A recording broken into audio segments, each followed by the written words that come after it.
2 years into this conflict, and Russian rockets rain down on Ukrainian ground still.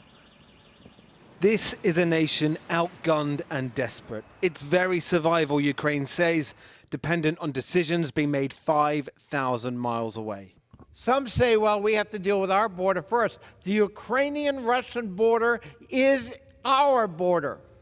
Being voted on in Congress today, $60 billion of funding for Ukraine, as well as $26 billion for Israel and $8 billion for Taiwan.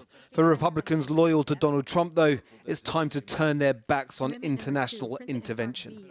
My amendment today would drive the bill for Ukraine. Take each dollar amount in this act is hereby reduced to zero. Infighting transcends party politics, though.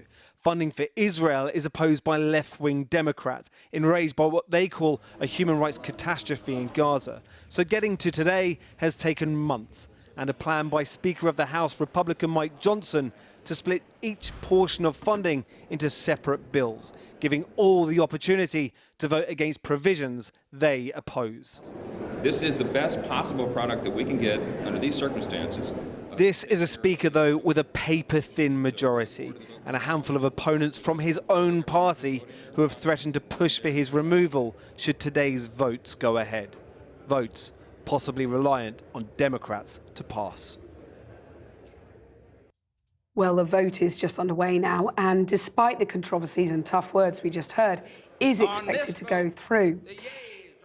Joining me now from Virginia is retired Lieutenant Colonel Daniel Davis from the Defence Priorities Foundation, whose daily YouTube show, Deep Dive, focus on military and foreign affairs.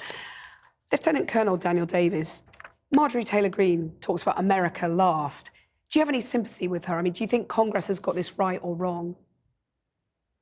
Well, look, I think that we need to back up a second and look at what's actually the most important issue is, will this money make the difference that so many of the advocates and supporters say it will? And I will tell you unequivocally, it will not.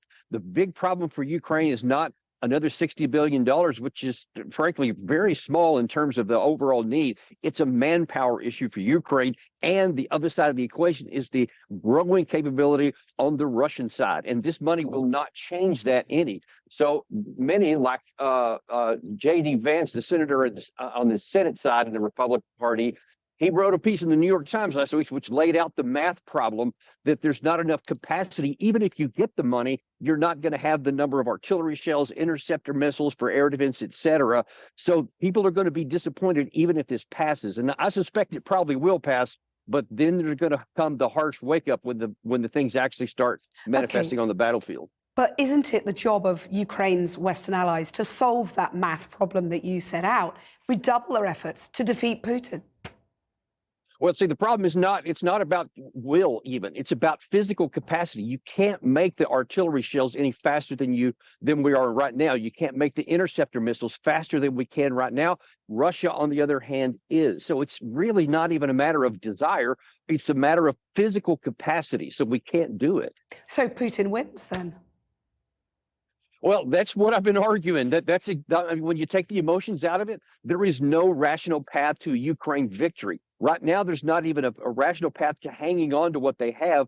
And the more they go on these offensives and the more they really keep hope alive with this kind of things, all it's going to do is increase the cost on Ukraine in personnel and territory for the eventual end, which in my view is irrevocable.